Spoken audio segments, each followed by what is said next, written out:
I would like to call to order the Education and Youth Matters for May 25th. Madam Clerk, would you please call the roll? Alderwoman Howard, Alderwoman Ingrassia, Present. Alderwoman Evans, Alderman Page, Present. Alderman Stevens, Present. Alderwoman Schweitzer, Present. Chairwoman Green. Present. 5 present, you have quorum. Wonderful. First, I would like to entertain a motion to approve the minutes from the December 7th, 2021 committee hearing. So moved. Second. Madam Clerk, please call the roll. Alderwoman Howard, Alderwoman Ingrassia, Aye. Alderwoman Evans, Present. Or is that aye? Aye. Alderman Page, Aye. Alderman Stevens, Aye. Alderwoman Schweitzer, Aye. Chairwoman Green. Aye.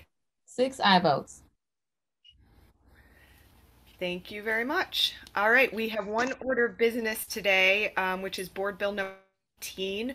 As the lead sponsor, I'm going to hand over chair to our vice chair, Alderwoman Evans, and then we'll take. You're breaking up. I couldn't hear what the last part was. Sorry, because it's the bill that I'm sponsoring, I'm going to hand over the chair position to you. Okay. All right. Let's see. I'm going to have to be guided through this because I'm new at this. So what is it that I need to do? By me rushing, getting here, I'm not quite sure what's going on. We need to bring Board Bill number 18 before us, and then I have a committee. Okay. At this time, I'd like to bring Board Bill 18. Is that what you said? Yes. Okay. Okay, I think we're good. I do have a committee substitute that was put in the drive. It's just cleaning up some language. After Prop R, I put the Board of Alderpersons in there, and it turns out we are alder people. The name of the body has not changed, and so corrected that language within that committee substitute. But those are that's the only difference between the first version and the new version. Okay. With that, if the chairwoman would allow, I would be happy to present on Board Bill 18. Committee substitute. Okay. Alderman Green, would you present on Board Bill 18? Committee substitute. Committee substitute. Yes. Thank you. I appreciate it, Chairwoman Evans. So Board Bill 18 committee substitute is to create a youth council for St. Louis city government.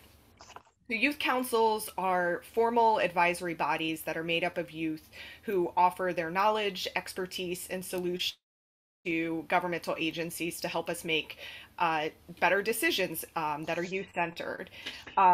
Children and youth are often a central focus of a lot of our policy positions and our debates, yet they're often excluded from the conversations that we have when it comes to talking about our city. And youth councils are an effort that are traditionally made by mayors and municipalities, legislative branches across the country to more authentically engage youth voices in this decision-making. The structure of these councils kind of varies.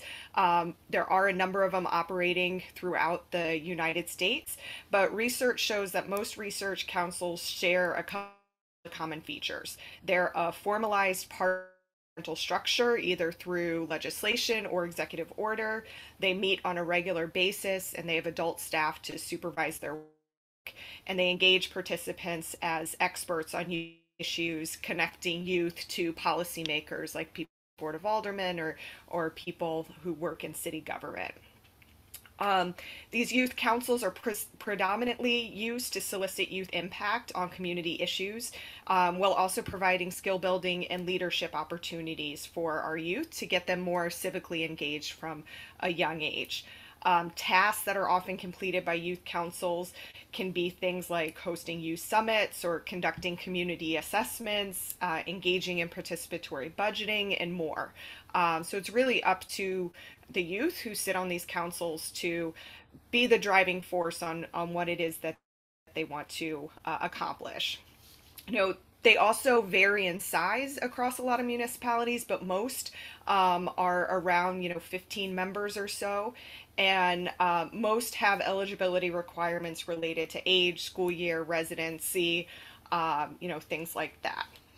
So why we're pursuing this here is because youth have been left out of our decision-making processes, I think, quite a bit, and it's time to bring them in and see what ideas they have to offer. Over the last 10 years, we have lost nearly 20% of our school-age population, and over 20 years, it's been almost 40% of our school-age population. The growth of our city really depends on keeping children and families here and encouraging more children and families to live within the city. So if we're able to do that by giving a voice to students, to youth across our city, I think that's a good step in being able to do that. So what does Board Bill 18 specifically do? So it establishes a commission for youth advisory board that has both youth and adult members. So it's following those best practices.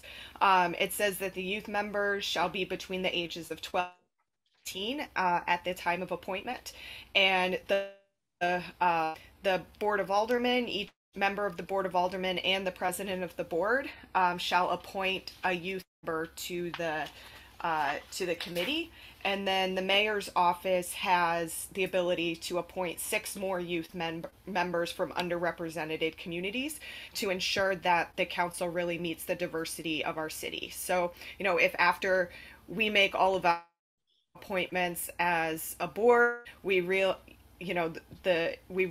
that we need more participants who live north of Delmar, or more participants that are lower income or meet a variety of different racial groups, then it would be up to the mayor to appoint those remaining 6 people to fill out diversity, ensure that the council really represents the demographics of our city. And the council will also have 3 members. So a member from the mayor's office, from the children, youth, and families, or some kind, or a designee of the mayor's office, and the chair of the Education and Youth Matters Committee would on it or appoint somebody, appoint a designee that is a member of the committee to serve. And then a community member representing an organization serving the city's youth, or the St. Louis Public School District. And so adult members would kind of help provide some guidance if the youth committee comes up with recommendations that should be implemented from the mayor's office, then it could be up to the liaison from the mayor's office to kind of bring that forth to the executive branch. If the youth committee brings forth ideas that need to be done in a legislative means through the Board of Aldermen, then it would be up to the Education and Youth Matters Committee to hear that legislation and kind of hear them out, and helping them, bring that to fruition. So the terms of office, the members are confirmed through the Board of Aldermen for 2-year terms, and there's no limits to the number that they can turn, but they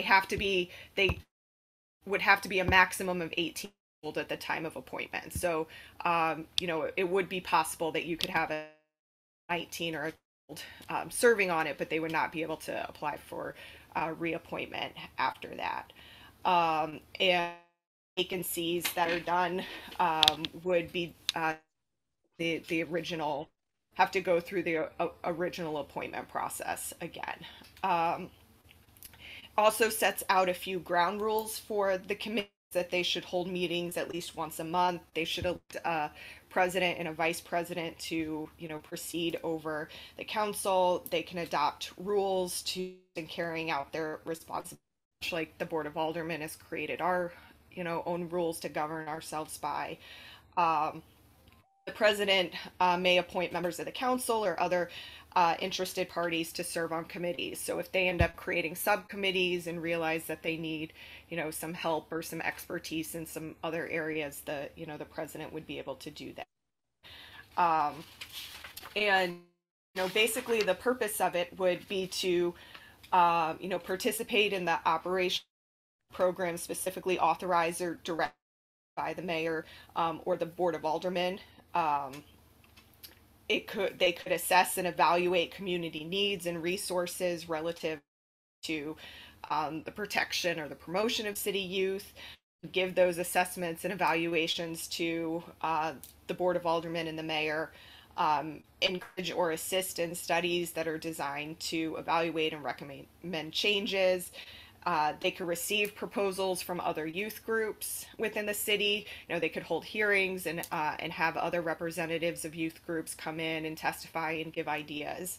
And they could recommend funding allocations for executing some of the programs or policy changes that they would like to see enacted within the city of St. Louis. So that is the nuts and bolts of it, and I'm happy to take any questions.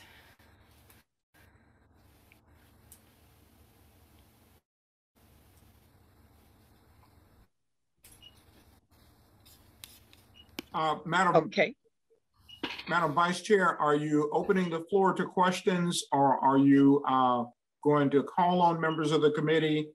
How will we proceed? Well, we're opening the floor to questions, but I see Alderman Stevens' hand is up, so we'll call on him next. And if Alderman Page, if you would also, there you go. Okay, so we'll proceed with Alderman Stevens, if you have any questions. Okay, thank you. I don't have to. Okay, now I've got a parliamentary question. Do I have to ask Alderwoman Green to yield? No. In a committee hearing? Okay, so sorry. Now I'm all confused too. Thank you for providing a space for this to educate me. Alderwoman Green, I do have just two questions in regards to Board Bill 18.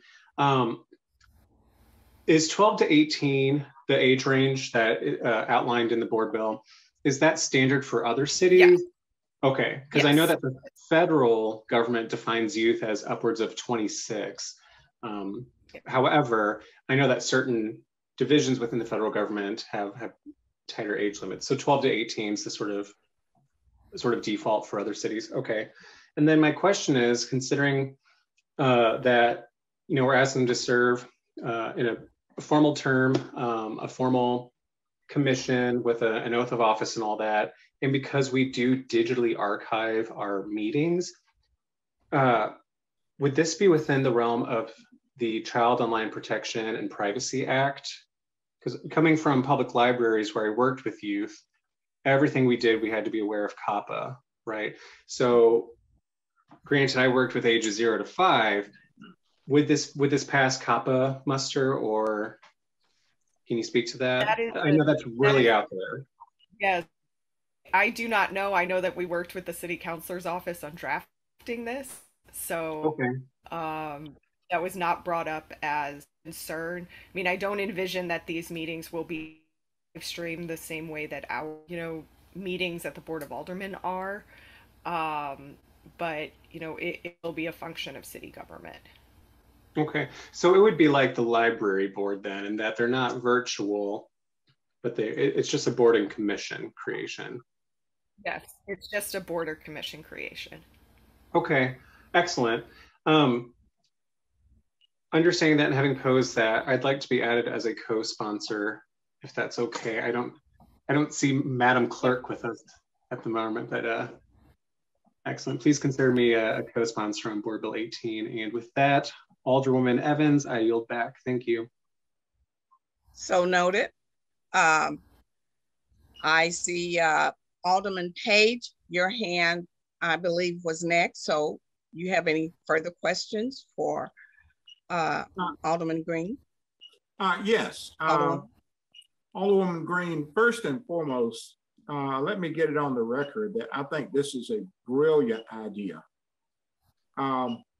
That's one of the things that I consistently do in the fabulous Fifth Ward is seek to put programs in place to give our youth productive, educational, athletic things to do. You'll see evidence of that on my community Facebook page. So I think this is a great idea.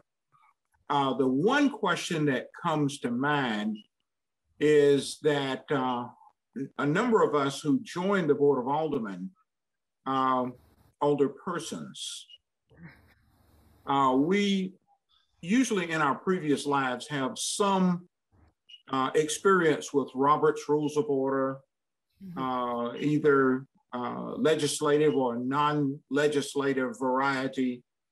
And that kind of at least helps us get us started.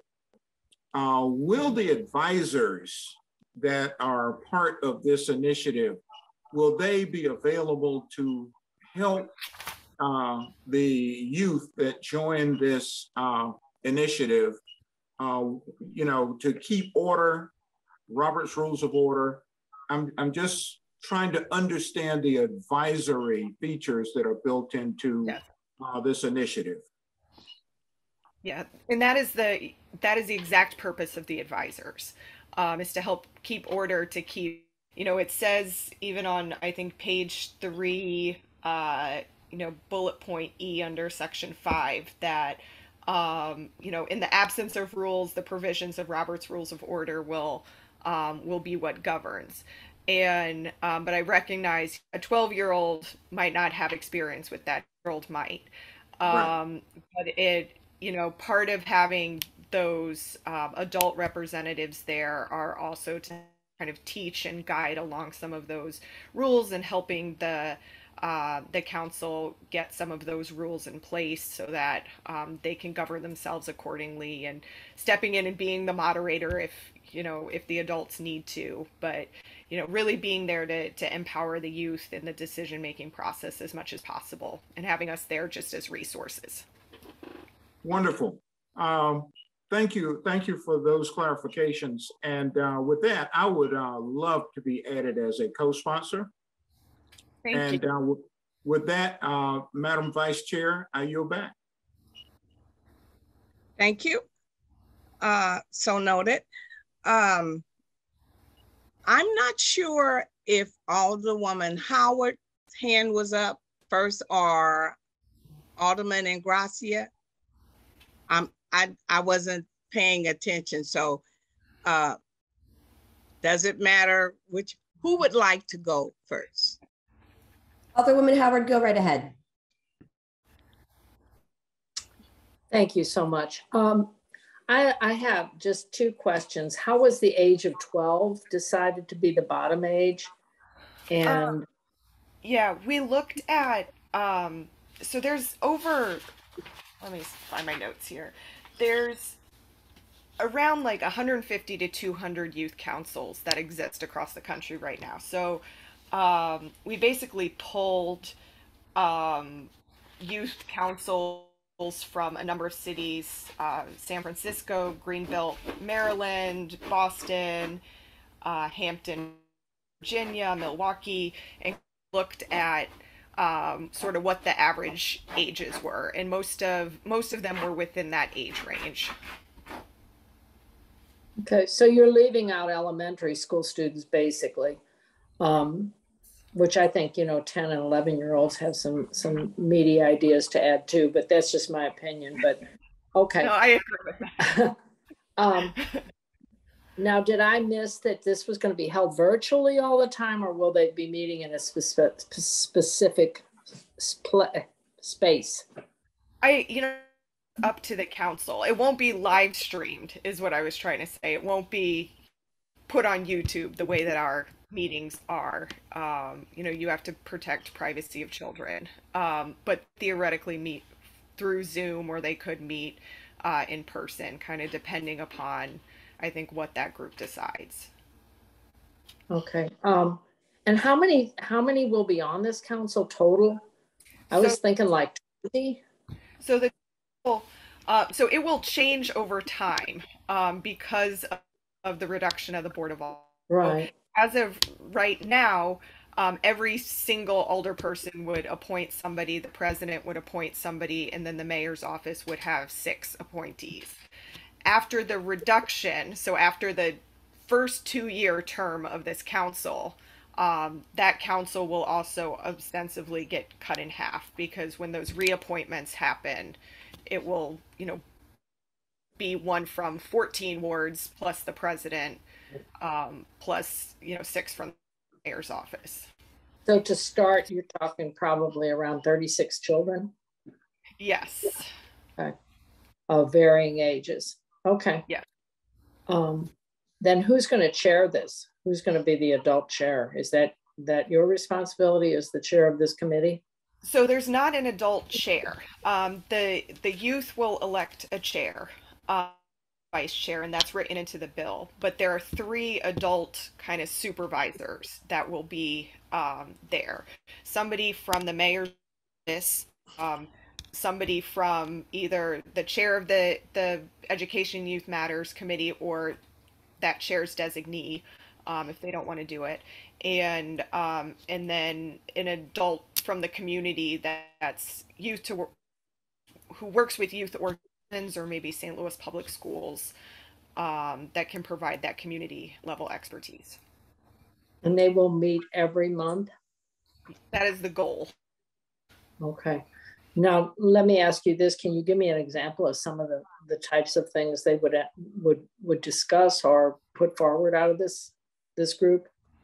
I mean, some of the things that we've seen come forward in other cities is, you know, improvements to rec programs, you know, specific types of programming that, you know, they would like to see at recs, or, you know, changes to youth job programs. What are types of jobs that they're interested in and would like to see. So those types of like budget allocations. There have been, you know, other proposals that have wanted to add like a youth ambassador as a, you know, position in city government. You know, kind of the sky's the limit when it comes to youth. And I think hearing just what they have to say and what they have to propose could open our eyes to some things. Okay, and I guess finally, what kind of process will be used to recruit these and the buy-in from parents? Because if the parents aren't on board with it, it's going to be, you know, a little bit difficult to, you know, to work with. Yeah, I mean, it'll up to us as alder people to recruit somebody from our wards, and so, you know, we'll have to do kind of engagement, but they'll have to, you know, go through the border commission process that anybody else would have to go through and fill the, you know, the application. But I think it'll really be incumbent upon us as alder people to talk with their parents and get that buy-in, you know, put out an email or a Facebook post to our communities and say, hey, we're doing this, you know, send me an email with why you want to be on the youth committee. And then, you know, we can nominate people from there. And I guess, you know, when we're talking about this and you know, you're talking with the parents and the parents are talking with the child, and ideally that's a good way to go. But how many of the children out there don't really have that guidance in their home, or the, I guess, cooperation in their home that allows them to participate in such a thing? And I think that's part of what we're trying to get to, are those students that may not have that guidance in their home. How can we reach those students, because those are the ones that really need to be engaged, to be part of something bigger than themselves, so that we don't have the I guess the train from school to the workhouse. Yeah. So I guess how do we recruit those students and those children that need that type of engagement that would be valuable to let us know on how do we solve some of these problems that the youth are having, and how are we going to engage them? Yeah, I mean, I think part of this could also be, reaching out directly to the schools that are in our wards as well, and making sure that they know that this opportunity exists, and do they have any students that they would want to recommend as, being a part of this, and asking them to fill out the application. And that school level outreach, I think, could help bridge some gaps, between city government and schools, while also hopefully getting at some of those students. Okay, that's all I have. Thank you so much. Awesome, thank you. Alderman Page, would you like to proceed with questions? Yes. Thank you, Madam Vice Chair. I kind of have a follow-up that's kind of in alignment with Alderwoman Howard's questions. I'm already envisioning engaging members of my community through my community Facebook page, through our neighborhood association meetings, and then ad hoc committees and associations within the ward. But I don't want to drag us too far down in the weeds at this point, but I'm curious to know how you envision the application process working and the selection process within the ward. Is that left up to the alderperson to manage that, manage the intake of those applications and the selection process? I'm trying to understand how get this in my head, how this will work. Again, repeating, I think this is a great opportunity for youth to participate in their neighborhoods, in their communities, and in their local government. Yeah, I imagine it working very similar to, Citizens Capital Committee works, right? So through the Citizens Capital Committee, each one of us is allowed to appoint 2 people from our wards to that committee. And I know aldermen do it differently, right? Some put out applications, have had, people apply to it and met with folks to determine who they were going to appoint to it. Some had, some just knew who they wanted to appoint to it. So I think there's flexibility in that process for how each alderperson wants to go about that recruitment process and vetting process before they make their recommendation. Okay, thank you much. I think that clears it up a little bit. Thank you, Madam Vice Chair. I yield back. You're welcome. I'd like to apologize to Alderwoman Ingrassia. I thought you had taken your hand down. It blended right into your background. So I apologize for not calling you ahead of Alderman Page. You're muted. You're muted. We can't hear you. Okay. Got it. I just said no worries. Thank you for apologizing, but it's not necessary. Am I okay to be recognized now? Yes, you are. Okay, thank you, Madam Chair. I would also like to be, excuse me, added as a co-sponsor on this. Alderwoman Green, thanks for bringing this before us today.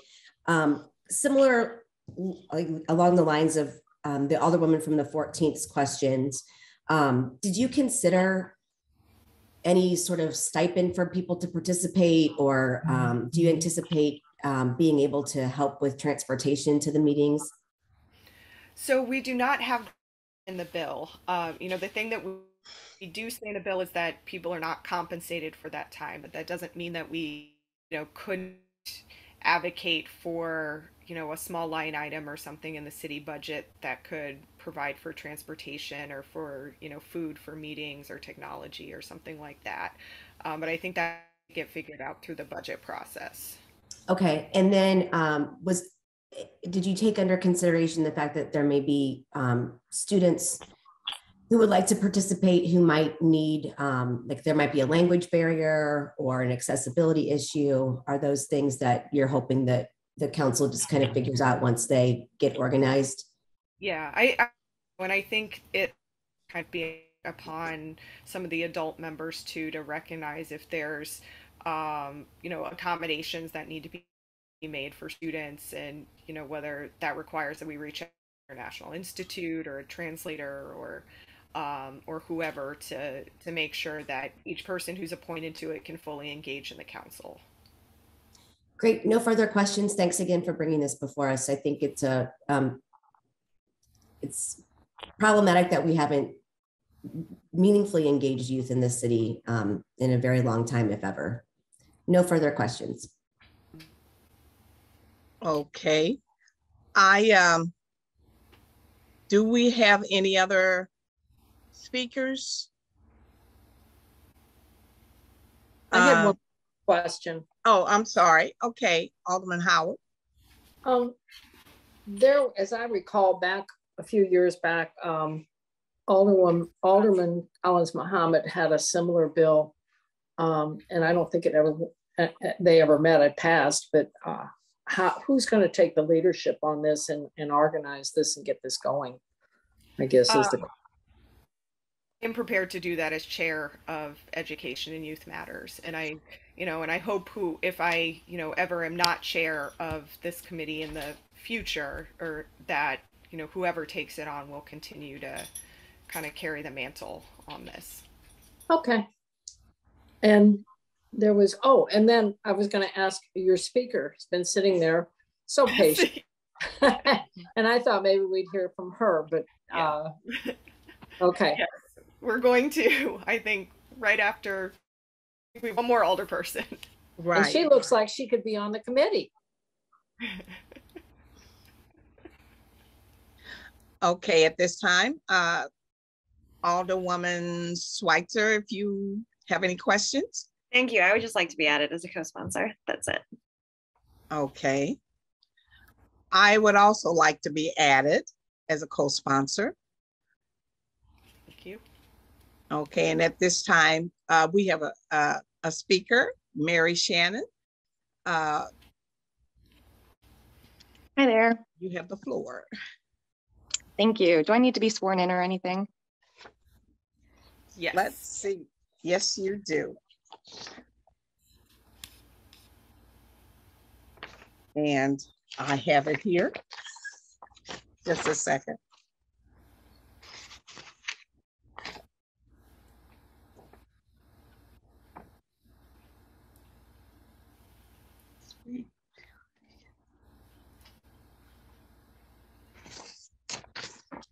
Okay, no, I don't have it here, but Madam Chair, would you like me to put it in the chat for you? Sure. Okay. Or the clerk can swear her in as well, right? Cherie, yeah. That works. If you would raise your right hand, do you solemnly swear or affirm to tell the truth, nothing but the truth, so help you God? I do. Thank you. Thank you. Hi, everyone. My name is Mary Shannon. I use she, her pronouns. I live in the current 10th ward, and I'm testifying today in support of Board Bill 18. I'm a recent graduate of the Brown School at Wash U and was very lucky to spend the past year working alongside Alderwoman Green as a social work practicum student.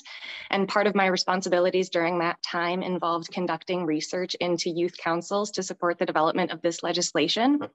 I will be the first to admit that I was not as gung-ho as Alderwoman Green when I began my research. I heard youth councils. I thought that sounds cool. But as I learned more about them and as Board Bill 18 became more of a reality, I can say that today I am a full convert and I see youth councils as the mechanism for more inclusive governance that they are. I think Board Bill 18 represents an opportunity for the city of St. Louis to not just say that we value our youth and children, but demonstrate and show that we value them and see them as full members of our community, capable of being included in the decision-making processes that affect them. Youth councils, I learned in my research, are not a new concept, and there are examples, as Alderwoman Green mentioned, across the United States and internationally. And some fun history for you all, which I know you were itching to hear today. But the youth councils kind of originated under the United Nations Convention on the Rights of the Child, the CRC, which was adopted by their General Assembly in 1989. And that provides the basis for addressing the underrepresentation of children in urban development. And the CRC spells out many rights, including the right of children and youth to express their views freely in all matters affecting them. 195 different national governments ratified the CRC and have a mandate to support the implementation of that at the local level. But fun fact, the United States is the one of only 2 countries that have not ratified the CRC. So that's why we have to step in and demonstrate to our young people that we do see their right to the city. We see that they should be included in these processes. So nevertheless, as Alderman Green mentioned, the National League of Cities and independent researchers estimate that there are anywhere from 140 to 200 youth councils across the US today, and they're engaged in meaningful work in their communities. The city of Boston adopted the first Mayor's Youth Council in 1994, and they continue to operate today, advising the mayor, various city officials, and community leaders. San Francisco followed shortly thereafter, establishing their Youth Council in 1995. And each year, the San Francisco Youth Council develops a set of policy priorities to guide the city's annual budget process as it relates to young people. They also recently successfully advocated for free public transportation for youth of low and moderate income.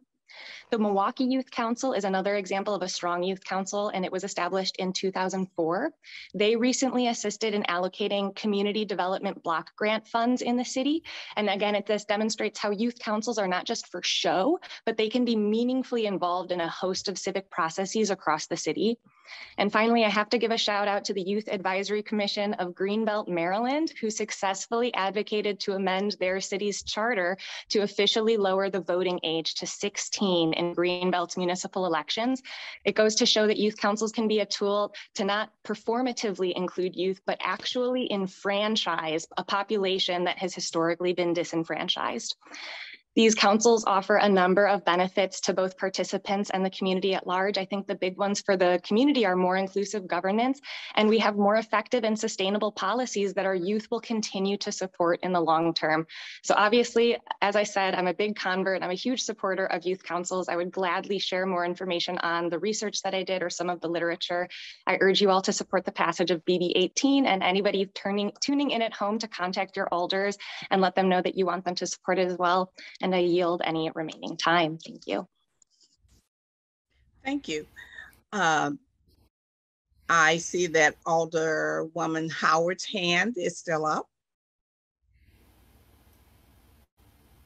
It's only because I forgot to lower it. Okay, I thought you had more questions. All righty. So now I need to know what I need to say next. Chair. We should take a vote on it. Okay. At this point, wait Make a motion to pass board bill committee substitute out of committee with a do pass recommendation. All of that.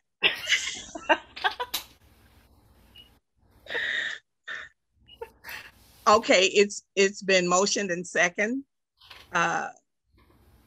Was there? I don't know. Yeah, it was a second. Okay. By Alderman Page. Okay. I'm sorry, who made the motion? I missed that. No one made the motion, but I'm happy to make the motion to pass Board Bill 18 committee substitute out with a do pass recommendation. And I will second Alderwoman of the 6th motion. Okay. It's been moved and second it's been moved by Alderman Ingrassia and second by Alderman Stevens. We would, clerk, would you please, I am so nervous. Would Previous you? Roll? Previous roll. Yeah. Previous roll. Take a deep breath. It'll be fine. Take a deep breath. I see there is no, what is it, decline for previous row, so am I doing this right? Yeah, so board bill I wasn't there for the previous role. Right. Oh, so we need to call the roll. Clerk, please call the roll. Alderwoman Howard. Aye. Alderwoman Ingrassia. Aye. Alderwoman Evans. Aye. Alderman Page. Aye. Alderman Stevens. Aye. Alderwoman Schweitzer. Aye. Chairwoman Green. Aye. 7 aye votes. Okay, so it's been moved and second and voted on. So what do we do next? That board bill 18. I'm sorry. Sorry, I can take back the chair position. Thank you. Thank you. All right, we have no resolution to review. Do we have any discussion that any committee? We have no committee discussions. Do we have any announcements? I think all members are present today. So with that, I will entertain a motion to adjourn. So moved. Madam Chairwoman, I believe the Alderwoman at the 26th put her hand up for announcements. Yes, I see it. I'm sorry. Go ahead. Oh yeah, go ahead.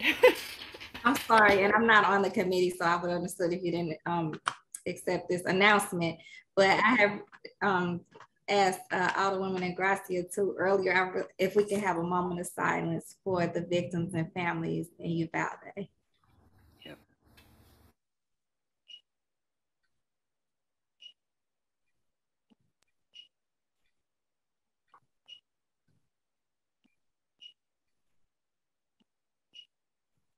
Thank you for that. I think all of our hearts have kind of been broken to the max, and particularly in the last 24 hours, and wondering what it's going to take to actually get some action, right? As many of us have been, living with this our entire lives. I mean, I was a freshman in high school when Columbine happened, and I can remember how it drastically changed the school environment from then on out. And talking to youth today, and even more drastic measures that they're having to go through with active shooter drills and things like that does not how any of our children should be experiencing school. They should be, living in fear in the schoolhouse. So our thoughts and our prayers and our actions need to be with all the victims of gun violence. Yes, we grew up thinking that school was a safe place. It had always been a safe place in which you could go. And to see the things that have happened with the shootings and so forth, when we would go through the drills, the tornado drills, and then later on they put on the what do you call it? The safe person, where we interns had to lock. Well, there was a time when school doors didn't have locks on them. So then we had to think of ways and things to do to be safe in case there was an intruder. And that meant stacking chairs and desks against the doors. And then, later on they did put locks on the doors, but I came through an era where they did not have locks on school doors. So, as these things that are happening, they're unthinkable. And it's like, whereas we were brought up that schools were safe places, now they're not. So I just feel sad, and my heart goes out to the parents of these kids that will no longer come home. So I'm sorry. We're all feeling it, Alderman. Yeah. And we're all feeling it. And you know, I know it was a sleepless night for a lot of folks last night over this. So this is a conversation that we need to continue, you know, in this committee and probably involving several committees on how we address this. But yeah, and the question is, when does it end? Yeah. What can we do to make this type of thing end or no longer exist? But when you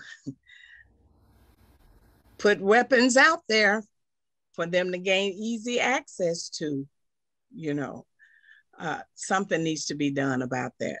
And that's a whole nother topic. So I'm not going there right now.